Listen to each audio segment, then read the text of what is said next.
Well, good morning. Welcome to Buckhead Church. We're glad that some of you made it early to church. I know a bunch of people still trickling in. If you're finishing up vacation, you're still traveling, thrilled for you, but it's hard to believe it's August already. I don't know if you can fathom that. For me, it just feels like the summer just flew by.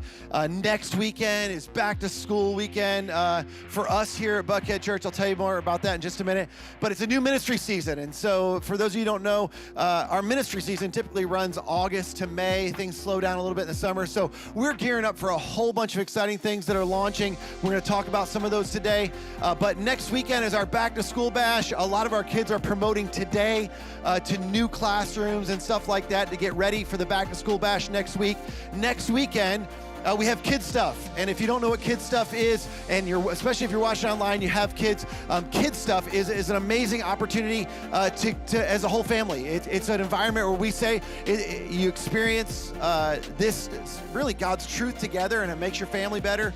And this month we're focusing on trusting God. As a matter of fact, I got this little thing that looks like a dice to you, and it is something to roll, but we're calling this the dinner roll.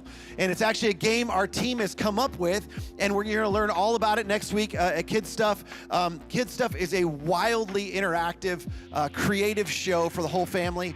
And next week, we're going to create an experience for families, parents and kids together. It happens right after the service, and it's actually happening each of the next 2 weekends, and we want you to register for it so that we can fit everybody in. So it's happening August 10th and August 17th at 10:15 and 12:15. Happens right after the service. If you have elementary-age kids, you just go pick them up, and you head to the theater.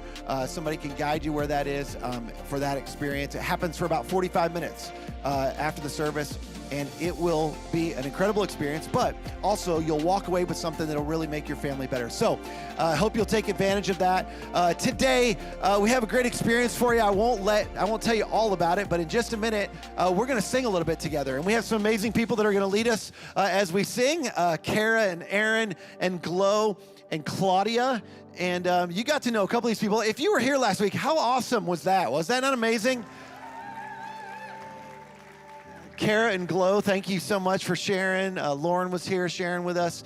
We got so much good feedback. I told Claudia and Aaron, I was like, y'all are next. So, it was just an encouraging series. Today we are doing something a little bit different. We're going to talk about the power of community today.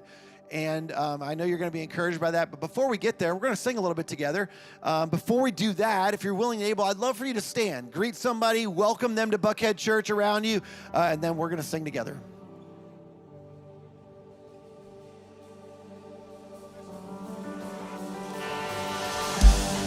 Well, good morning, Buckhead Church. We're so excited you chose to be with us this morning. Come on, we're going to lift up the name of Jesus and praise Him. Come on and sing. We praise You. You're worthy to be praised. Yeah. Come on, it sounds like this. Let praise be a weapon that silences the enemy. Let praise be a weapon that conquers all anxiety. Just let it rise. Let praise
We serve such a worthy God. He's so loving, and He wants us to really trust Him and rely on Him.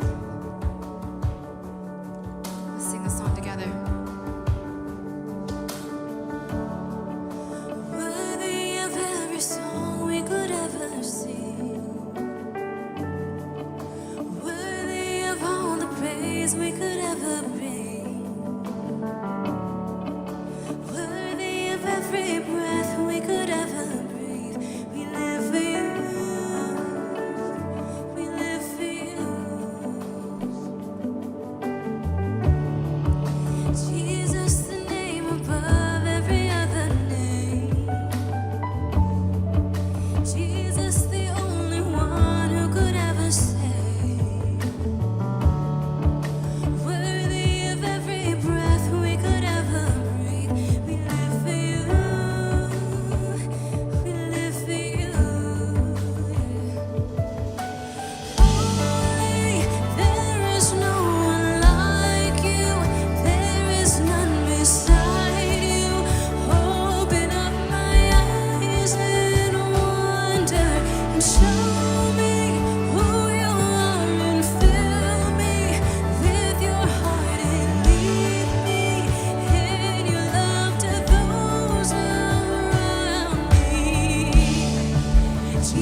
with such a small understanding of your ability and your power and your love.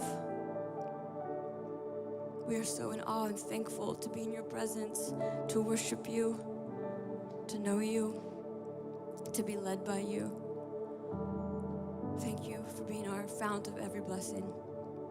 We look to you to open our hearts today to receive what you have for us, Lord.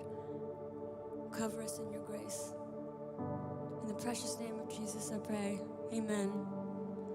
Thanks so much for worshiping with us, guys. You can take a seat.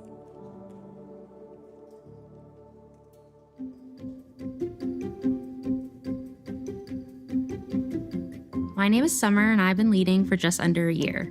My name's Bill, and I have been leading at Buckhead Church for 9 years. My name is Jack, and I've been leading for the past 2 or 3 years. My name is Jocelyn, and I've been leading for about a year. I'm Stephanie. I'm David. We've been leading for 13 years. Leading is fun. It's fun. It's chaos with a lot of kids trying to get ready sometimes. I felt so much spiritual growth in group, and I wanted to provide that for others. There's a great amount of joy about being there for other people. My favorite part of leading is watching the women in my group grow spiritually and in their faith. My favorite part about leading is seeing the group grow in our friendship and our camaraderie and our time together. Leading together as a couple has been great, and I think it's actually really helped our relationship to grow because it allows us an opportunity to really slow down and make sure we're connecting each week. One of my favorite parts of leading is truly seeing life change in somebody else. I feel like my faith has grown through leadership because I had to trust God in something that I was initially uncomfortable with and felt insecure about doing. Staff equipped me with all the resources, and I can call them, email them at any time. I think everyone has a unique story to tell, and it's really powerful to be able to be in a position of leadership to share your story and to create that vulnerable yet safe environment for others to also share. I think you should lead because too often we sit on the sidelines and we think someone else is going to do that, but it's your time right now. I love my group. I love my group. I love my group. I love my group. We love our... Wait. We love our... Sorry, we'll go again. That was good.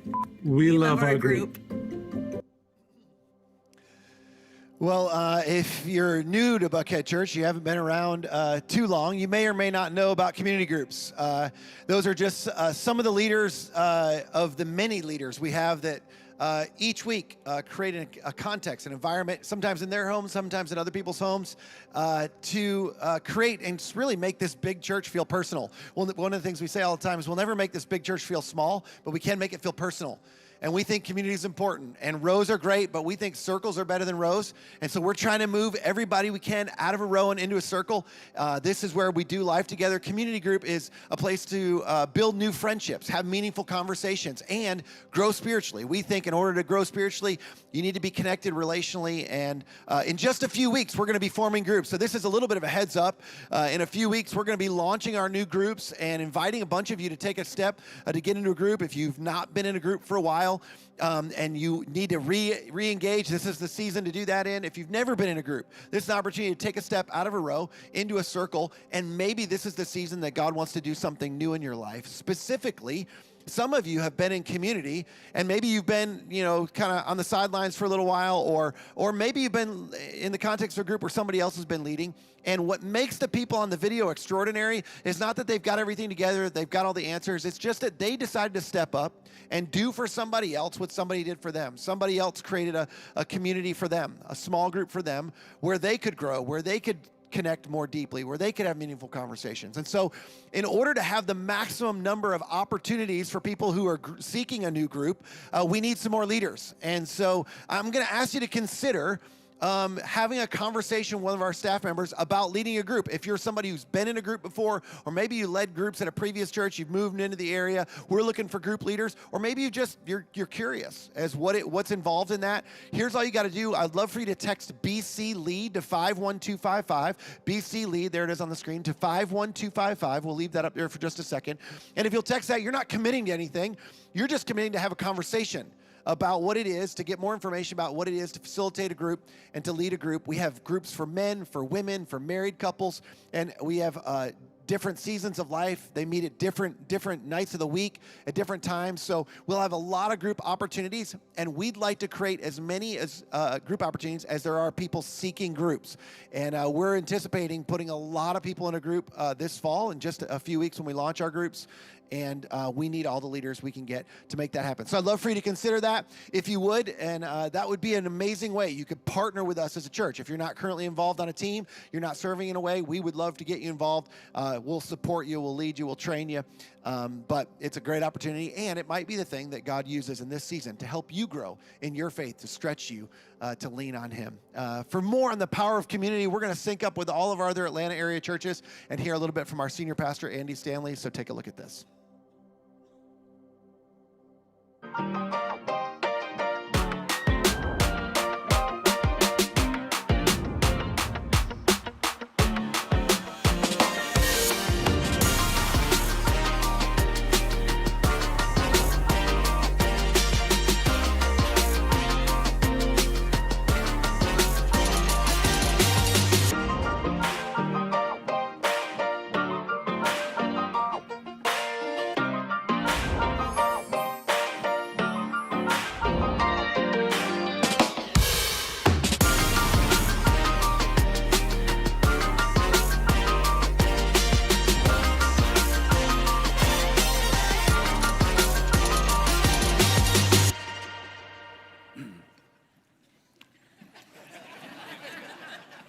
So if this is your first time with us, I just want to say something real quick.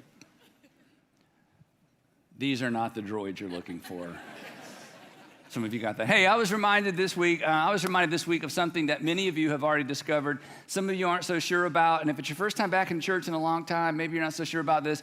And if you're like, if you kind of hesitate because big church kind of makes you nervous, you may not be so concerned, convinced of this. But I was reminded this week that the way that people make a big church begin to feel like their church, the way that many of you have made this big church feel like your church, is through relationships, right? In fact, actually, the only way to make any church feel like your church, if you're a church person or you're considering becoming a church person or just entered back in, put your toe back into the water of church, the only way for any church, regardless of the size, to feel like your church is through relationships. And the reason I say I was reminded of it this week I got to attend this kind of dinner celebration of all of our guest services volunteers at North Point Community Church, but we do this at all of our churches.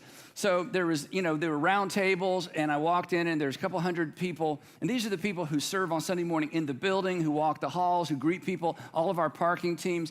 They're all around round tables, and the noise was so loud as I just walked around. They're all talking. They all know each other. They've served with each other. They're into each other's lives. Many of them are in small groups together, and basically we celebrated them that night. And part of the celebrations, we had guest services folks who have served at this church for 20 years together, and then there was a handful of them 25 years together. And I was just reminded what makes this church feel like their church isn't listening to me talk. What makes it feel like their church is they serve together and they have these relationships and they're in each other's lives and they know what's going on with each other. And that's what makes it work, because relationships are connecting points. And relationships are really what makes a church sticky. It's why people stick to churches. In fact, some of you have parents who go to churches, and when you go home and visit your parents, they make you go to church with them, and you sit through the church and you're like, I don't really love this, I don't really like this, but the reason your parents love it and like it, the reason it's sticky for them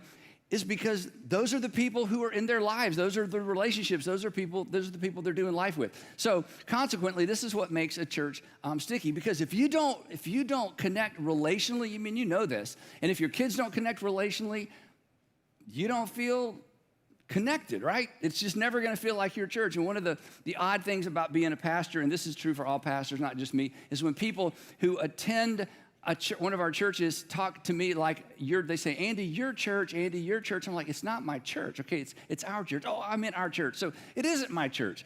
But it only feels like our church in your church when there are relationships and when you feel connected. And here's the thing. And if you have middle school and high school kids, I'm telling you this is so important, but it's important for all of us.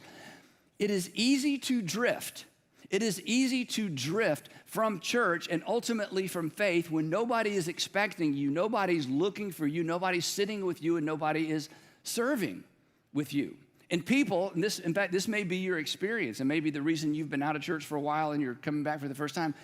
People generally drift away from church, talking about Christianity specifically. People generally drift away from church before they begin to drift away from faith. They drift away from the body before they drift away from any sense of belief. And oftentimes it happens simultaneously, but once a person drifts outside a congregation or outside a body of people who are believing the same thing and moving in the same direction, it is easy then for their beliefs to dissipate as well. And one last thing on this, if you consider yourself a Jesus follower, and if you're not a Christian, you don't have to apply any of this. Just, pick and choose what you want from what I'm about to say. But if you consider yourself a Christian, it's important to remember Jesus was so clear about this, that Jesus came, he was so clear about this. In fact, it's why we're here. It's why Christianity survived. Jesus came to establish not a belief system. Jesus came to establish an assembly. The ecclesia became known as the church, but ultimately the word was ecclesia, an assembly. He came to establish an assembly that collectively, all of them working together, represents his kingdom regionally. So that all over the world, beginning in the first century, these followers of Jesus would get together and they would do collectively what none of them could do individually.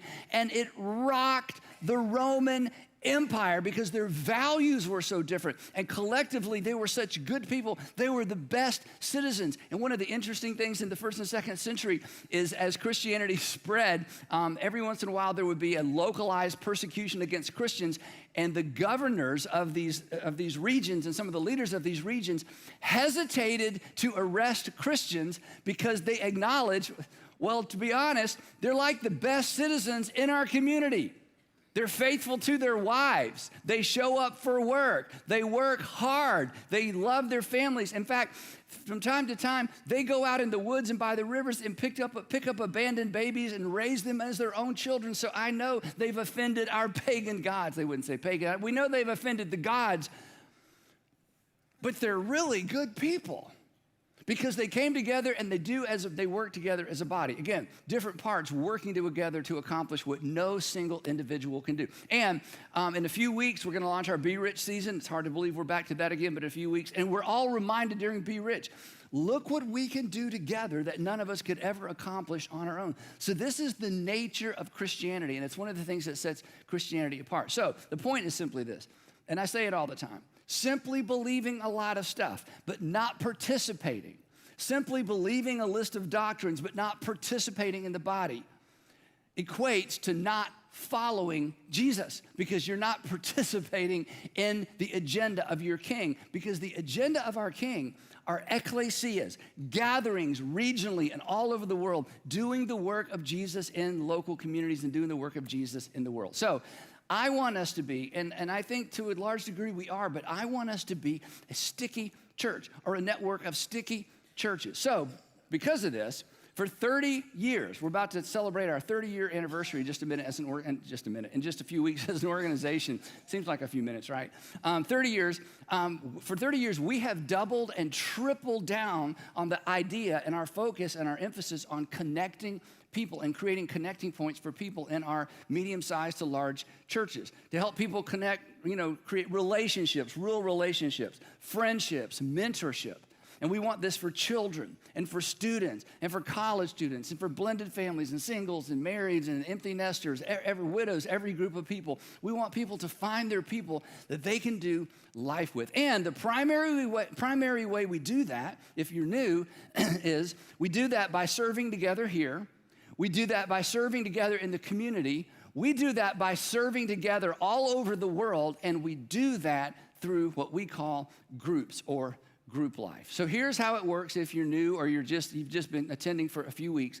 We don't have traditional adult Sunday school.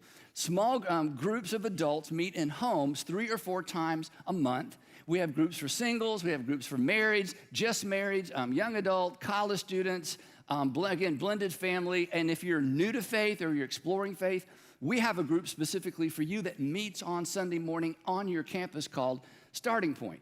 And the reason we're talking about this today is we launch new groups every August and every January. So for the next few minutes, the title of this message, well, not the title of this message, the goal of this message is 3 compelling reasons to participate in a small group. Just going right on the nose, okay? 3 compelling. Now, I realize I should let you decide whether or not these are compelling reasons. I think they're compelling, so I put it up here, okay? 3 compelling reasons why you should consider getting in a group or getting back in a group. So why groups? Why insist on groups? Why do we organize around groups, fund groups? Why do we have so many staff that are involved with small groups? Reason number 1, and this one's a little bit long. Number 1, groups provide a unique, and that's the key word. Groups provide a small group in a home 3 to 4 times a month with people in your season of life. Groups provide a unique and safe environment to discuss and wrestle with, and this is what I want you to discuss and wrestle with. To discuss and wrestle with how to apply the teaching of Jesus. And nothing else in the normal rhythm of your life and nothing else in the normal rhythm of my life creates or provides this opportunity. And this is the same for your middle school students, your high school students, your children as well. Where do people sit down and talk about not just what Jesus taught and not just what the Bible taught, but what does it look like to live that out? Now, regardless of how practical or clear I try to be when I preach, and regardless of how practical and clear all of our amazing communicators are when they get up here to communicate, it is beyond us, you understand this, it is beyond us to know how what we're teaching from the scripture intersects your particular life in your particular season of life, in your particular context, whether it's family or starting a family or empty nester or whatever it might be. There's just no way for us to know that. We don't know how it applies to you. We don't know how it necessarily applies to the you beside you, the you that you're sitting with in church, and maybe your extended family. And when the service is over, okay, I'll admit this for you. When the service is over, when worship service is over, we're out of sight and we're out of mind. I mean, you know, people walk up to me and say, Andy, the message you preached 2 weeks ago, and I'm thinking, what did I preach 2 weeks ago? I don't even remember, okay? So, you know, out of sight and out of mind. But in terms of following Jesus, we can't allow the teaching of Jesus to be out of sight and out of mind. So we want to create opportunities where we're coming back to some of this content or different content and asking the question, how does that work in my life? What does that look like in my life? And in our small groups, again, if you're new, small groups choose the topics they study, and they're usually appropriate to the season of life that people in the group are in. And, you know, every season of life is a little bit different than the season before. I'm pretty sure it was last year, Sandra and I had the opportunity to visit with one of our blended family groups. It's a small group, and everybody in the group, they're couples, and they're blended families. And one of the reasons that I wanted to go is I want us to get better at creating those opportunities, because you can imagine, but we didn't imagine, we experienced as each one of these couples, 7 couples told their story. What a blended family experiences in terms of marriage and family is very different than what we experience raising our kids. And when these couples and when these families found each other and they sit down in a circle and discuss what Jesus teaches or discuss a curriculum or discuss what we talk about on Sunday morning, it is so perfectly attuned to the world they're living in that many of us can't relate to, that there's a daily experience for them. So that's the advantage and that's the power of sitting in a circle of people in your season of life, asking the same questions and wrestling with the same issues. And this is true for couples, newlywed couples. We have newlywed groups or just married groups. And again, wrestling with the same issues, everybody. So that's why we do this. And again, for that particular group, it allowed them to contextualize the teaching of Jesus to their particular season of life. And here's why I make a big deal out of this. I don't want us to just be a group of believers. I want us to be doers. I want us to be followers. I want us to be appliers. Again, not just believers. And I think many of us, more of us all the time, that's becoming a reality throughout our network of churches nationally and internationally, as we're seeking to raise up a different kind of Christian that realizes it's not simply belief, it's what you do, but you can't do alone. Because again, we are regional representatives of our King and a kingdom. So this isn't an add-on. This isn't the advanced class. This is basic 101 Christianity. And again, don't take my word for it. Listen to how Jesus essentially said the same thing. This is so familiar, what I'm about to read to you from the Gospel of Matthew, Sermon on the Mount, that some of you even know a song, but we're not going to do the song. Here's what Jesus said. This was at the end of the Sermon on the Mount where he had taught all this fantastic, he covered everything from marriage and divorce and how to get along and what to do at the temple and what God is like. I mean, he's covered all this stuff. And at the very end, he says this. He says, therefore, everyone who hears, that's Sunday morning, everyone who hears these words of mine and does something with them and puts them into practice. Now, here's the problem. Jesus taught, this Sermon on the Mount in particular, in the first century. Well, consequently, the people in the first century understood a little bit better what to do with what he said than we do. But we're still responsible for somehow applying what Jesus taught, that we want to put it into practice. But it's not always clear and it's not always immediately apparent how to put Jesus' first century teaching of how to put it into practice in our world and in our lives. And here's why group is so powerful. It helps to hear how other people are working it out in their lives, their marriages, and their careers, especially people who are a little bit ahead of us in terms of their faith and their Christian journey. But if you know this passage, you know he didn't stop there. He said this is the promise. This is the guarantee. He said, therefore, anyone who hears these words of mine and puts them into practice is like a wise man who built his house, or as you listen carefully to what he says after this, who built his life, who built her life, who built the life and the rhythm of their family on something solid. But hearing without doing, hearing without doing because we don't know what to do, hearing without applying because nobody told us how to apply it, hear it without practicing it because we just weren't really sure. How do you practice that at work? How do I practice that at school? Jesus leaves us with this warning. He says, but everyone who hears, again, that's Sunday morning, these words of mine and does not put them into practice is like a foolish man who built his life or his house on sand. Now, that's not harsh, but that's kind of like, getting up in our face, isn't it? And before you're too offended by this, or before I'm too offended by this, here's just an observation. And maybe you know an exception to this, but just speaking for me. I've never in my life heard a story from anyone of any age that went like this. You know what? Once I finally rid myself of that awful teaching of Jesus, everything in my life improved. Once I got rid of, now I'm not talking about a bad church experience or somebody had to leave a toxic environment, no. In terms of the actual teaching of Jesus, I've never heard anybody say this. As soon as I rid myself of the teaching of Jesus, everything was up and to the right. My relationships were healthier. I was a better husband. I was a better wife, a better father, a better mother. I was more compassionate once I distanced myself from Jesus. I was more forgiving once I distanced myself from Jesus. I was more generous once I distanced myself from Jesus. And then my friends noticed the change in my life and they were like, what do you have? I want what you have. And I said, I finally rid myself of the teaching of Jesus and I'm a new person. And they're like, teach us, show us the way, Now again, I'm not talking about church environments. I'm talking about the King. Because following Jesus, it will make your life better. And following Jesus will make you better, don't miss this part, will make you better at life if you practice what Jesus teaches.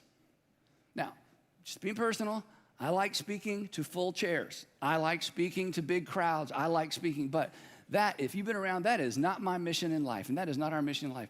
I want you to follow. I want you to practice, not what I preach. I want you to practice what Jesus preaches. I want you to build your life on the teaching of Jesus. I want your kids to grow up in a home built on the teaching of Jesus. I want you to participate in a circle where you can discuss what the teaching of Jesus looks like and acts like at work and at school, in the marketplace, in the neighborhood, as it relates to school, as it relates to parenting, as it relates to what you do with your money.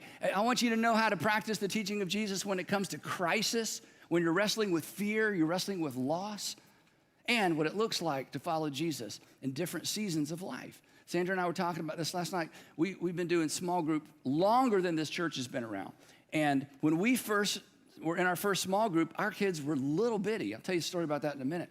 We're little bitty kids. So what do you think we talked about in small group? We're sitting around a circle with people with little kids. We talked about parenting and marriage and parenting, and how do you get away? And can you actually leave your kids when they're that little and do time by yourself? And how do we invest in our marriage when we're so busy with kids and now they're starting school, then they were in middle school, and they were in high school? So every season of life, the teaching of Jesus looks a little different, feels a little different, and gets applied a little differently. Now we're in a small group with, empty nesters. So now what do we talk about? We talk about caring for aging parents.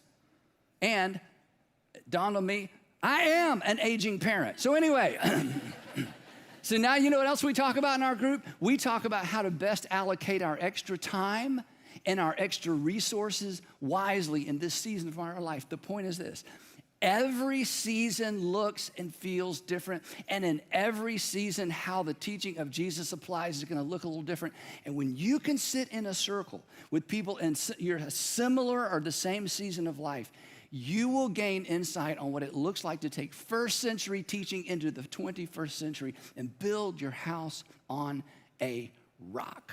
So, compelling reason, I thought that was pretty compelling. Compelling reason, number one, groups provide a unique and safe environment to discuss, wrestle with, and how to apply the teaching of Jesus. Compelling reason, number two, groups provide a relational context for what we call the ABCs of group.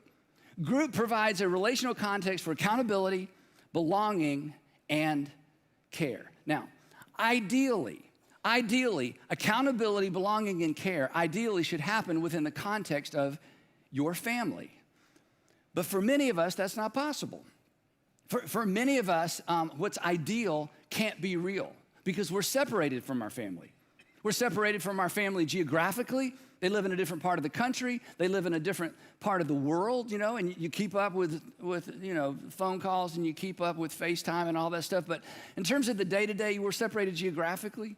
And some of us are actually separated relationally because something happened and there's been a break and you can't fix the break and everybody's kind of stuck and it's not gonna get much better because there was an event and now the family's broken and there's part of your family, they don't live too far from you, but they seem very far away from you. Maybe there was an addiction, maybe there was some sort of toxic or unsafe culture that you feel like you need to avoid. And similar to that, many of us are separated philosophically. You're just not on the same page as your brother or sister in the way they're doing life in their family. You're just not on the same page maybe as your parents. You're not on the same page as your adult children. And you just have different values. You have a different lifestyle. You're living in a different direction. You're raising your kids differently. So consequently, it puts you a little bit at odds with family. You love them, they love you, Christmas is great, but in terms of doing life together and moving in the same direction with the same values, it's just not gonna happen. So if any one of these three is true, it kind of rules family out as the primary source of accountability, belonging, and care. But the thing is, we all need accountability. And by accountability, just to kind of run to the end of the continuum, we all need somebody who has permission to call us out when we dip into nonsense, or when we get confused about what's really important, or when we begin to drift beyond the guardrails that keep us keep us in the lane we need to stay in as husbands and fathers and wives and mothers and friends and Christians. In fact, I'll just ask you, does anybody have permission, or would anybody feel empowered to come after you if you began to drift? If you began to become a problem or to create a problem or begin to undermine what's happening with your family or undermine what's happening in your own future or undermine the potential of you being a part of a family someday? Does anybody know you well enough that they would call you, show up at your front door, drive over to work, interrupt what you're doing to say, hey, we need to talk? Do you have those people in your life? If you don't, or if you're not that person in someone's life, you need that.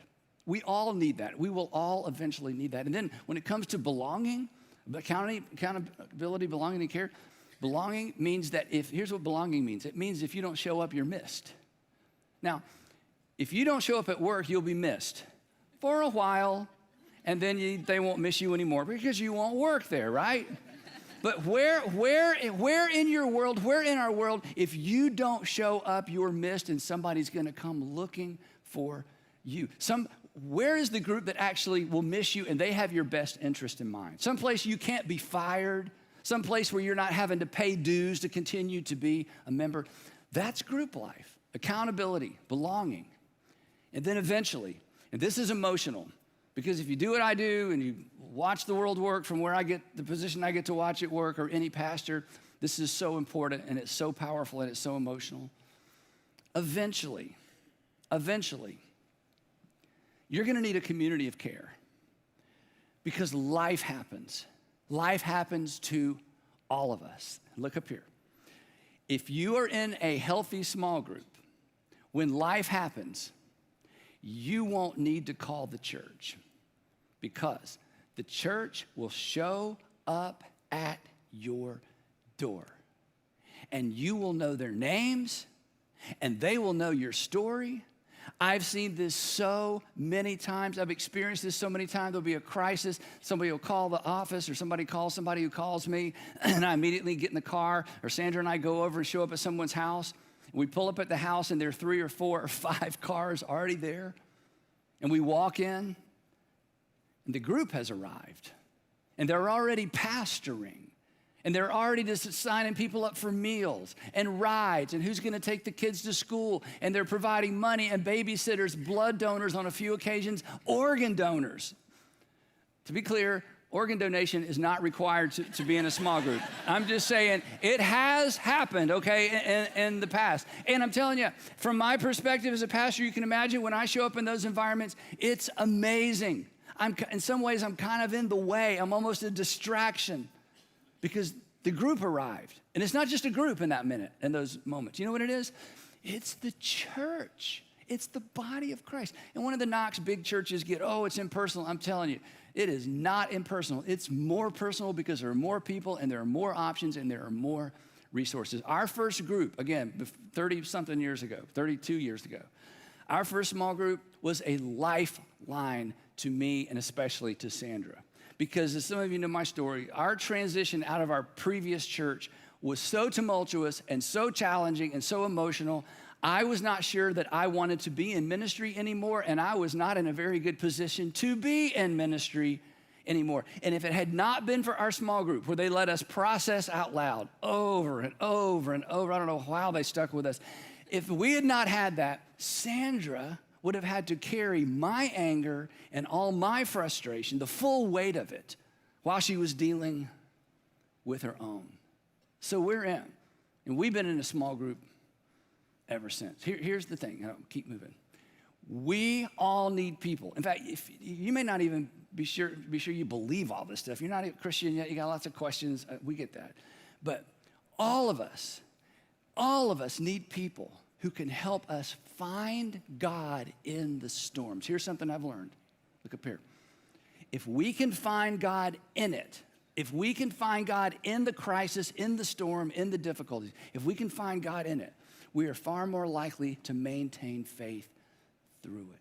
So the second compelling reason why you need to be in a group is groups provides a relational context for accountability, belonging, and care. And if you're getting this from your immediate or extended family, God bless you, that is amazing. But even if you are, you need a group, and if you aren't, this is the next best thing. Okay, that's the first two. Last one.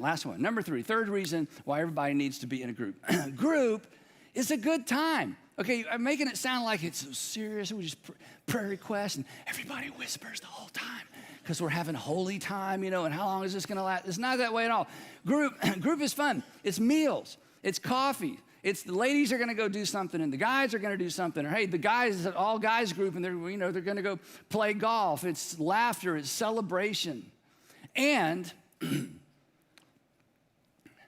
one occasion, it was this.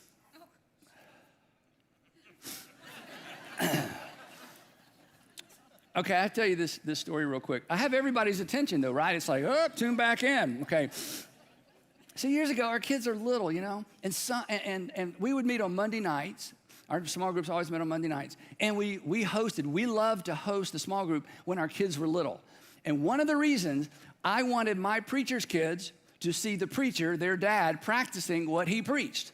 So on Monday nights, the rule was, hey, when the small group gets here, you guys are on your own, do your homework, play, whatever, but do not come down here. Don't bother us. If there's a problem, deal with it, because this is our time to practice small group. That was our routine for as long as our kids were in our home, which we absolutely loved because they were in a group. They ended up, eventually they would lead their own groups. But when they were very young, somebody had given one of the boys one of these. And I texted the boys yesterday, said, do you remember who gave it to you?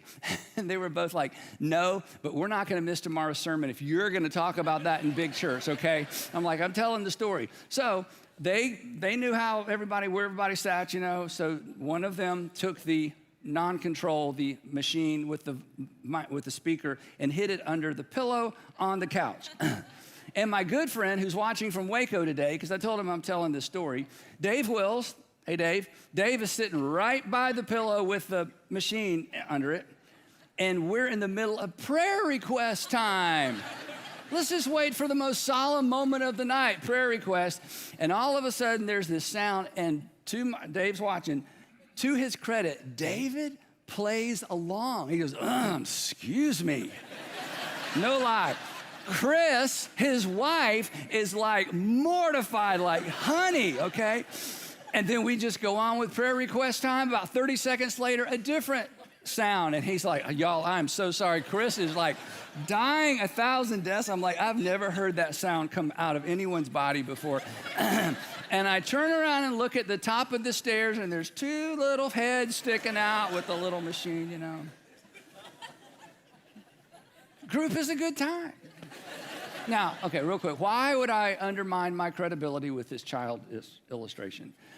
Because I want to put this in the proper context to ensure that you get the right picture, that the Stanley family, we are not holy, holy, holy.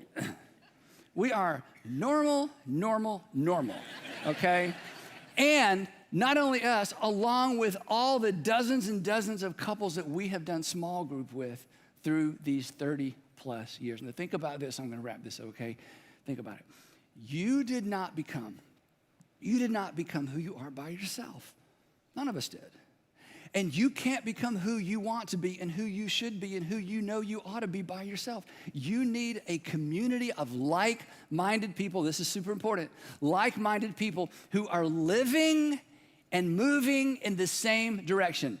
This is important. Not just shared interests, shared values.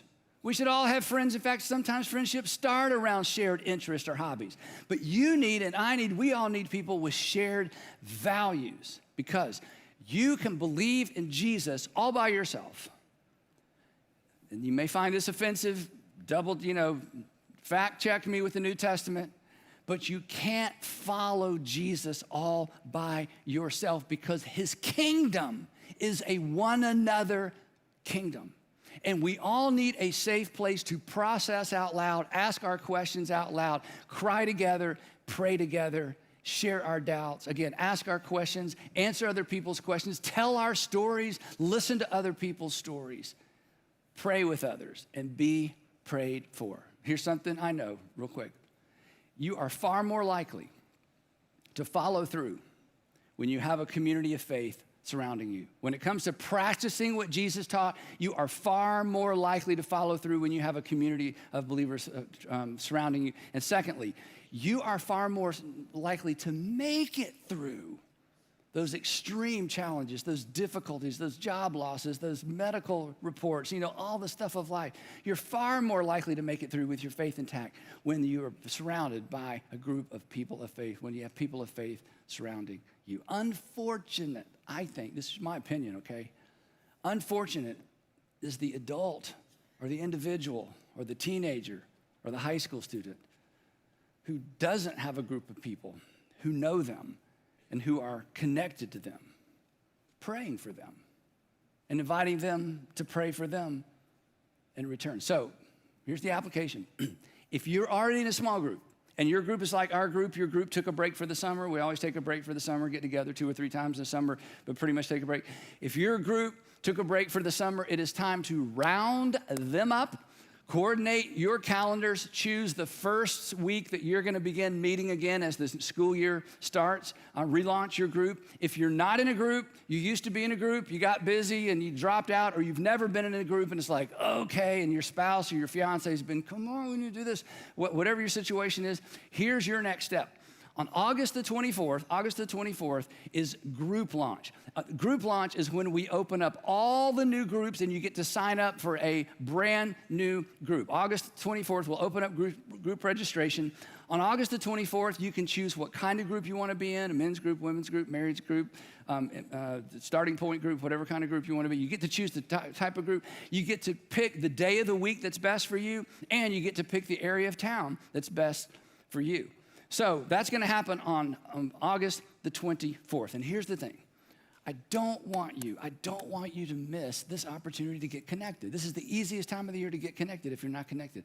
And I don't want you to miss this opportunity to get your kids connected and keep them connected in a small group. I promise you, you keep your kids connected in Upstreet, they will have an easier time connecting when they're in middle school. You keep them connected through middle school, they will have an easier time connecting and staying connected through high school. And when your son or daughter is 17 years old and they're connected to a small group leader during those high school years, you are going to love your church. Trust me. So don't miss this opportunity for you. Don't miss this opportunity for your family, because life is better connected. And as we say all the time around here, circles are better than rows. Now, this time, I'm going to invite somebody from your campus to come up and tell you how you can sign up for a text reminder for group launch.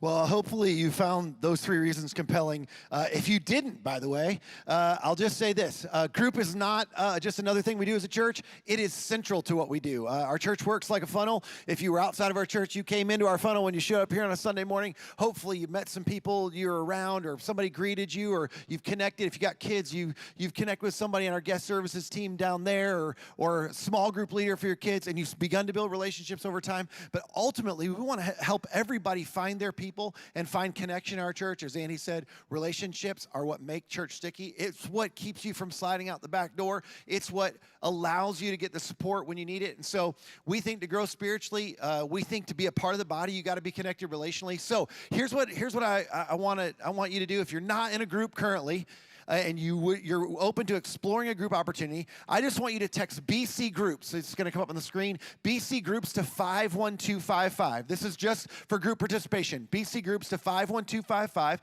And then on August 24th, you'll immediately get a response saying, hey, you're signed up for the text reminder. And then on August the 24th, you're going to get a text message early that morning saying, hey, groups are open. They'll tell you when they're open. You can go on. You'll be the first to know to go on to explore the group opportunities that are available near you for your stage of life or the group type that you're seeking. You'll get that right away. And then you can decide what group fits for you, if there's a group that fits for you. But that'll happen on August the 24th. Again, we're still looking for group leaders. So if you want to help us lead a group, that's a different one. I gave you that earlier. It's BC Lead to 51255. These will both come back up on the screen at the end of the service. But BC Lead 51255 or BC Groups to 51255. That'll help you get connected in a group. Again, my wife and I are actually starting a brand new group this fall with several couples, and we're looking forward to a new group season as well. So I'm not going to ask you to do anything that we're not doing ourselves. And we've had some amazing group experiences. We've been in group pretty much since we got engaged. So I'll just tell you, we're a lifer in groups as well, and it's the thing that keeps us sane and keeps us normal. And honestly, a lot of weeks, it's the church to us, more so than it's Sunday morning, because I show up and it's work. So believe it or not, that's what I do. And so during the week, that's what church is in our life. It's become so much more of what the church is for us. So it's a central part of what we do, and I hope you'll not miss this opportunity. We won't do this again for 6 more months to connect people into groups, so I hope you'll take advantage of this opportunity. Those 2 prompts will be on the screen at the end of the service. Next week, huge week, back to school bash. Even if you don't have kids, there's going to be lots of exciting things happening next week, and we're kicking off a brand new series called Too Good not to miss, or too good to miss. And it's too good to miss. We're going to talk about things that happen in life that are too good to miss, and things especially in certain seasons of life that are too good to miss. And we're kicking off that brand new series next week. It's the perfect opportunity to invite somebody. By the way, this is the season when people are starting new things, they're getting back into the routine. So if you know people that are disconnected from church, they're not in church, or they're new to the community, next week's the perfect opportunity to invite them. They start in on an exciting week, and on a week where we're starting something new, and I promise you, it will be too good to miss. So I hope you'll join us next week. Thanks so much for being here with us today. We'll see you next Sunday right back here at Buckhead Church.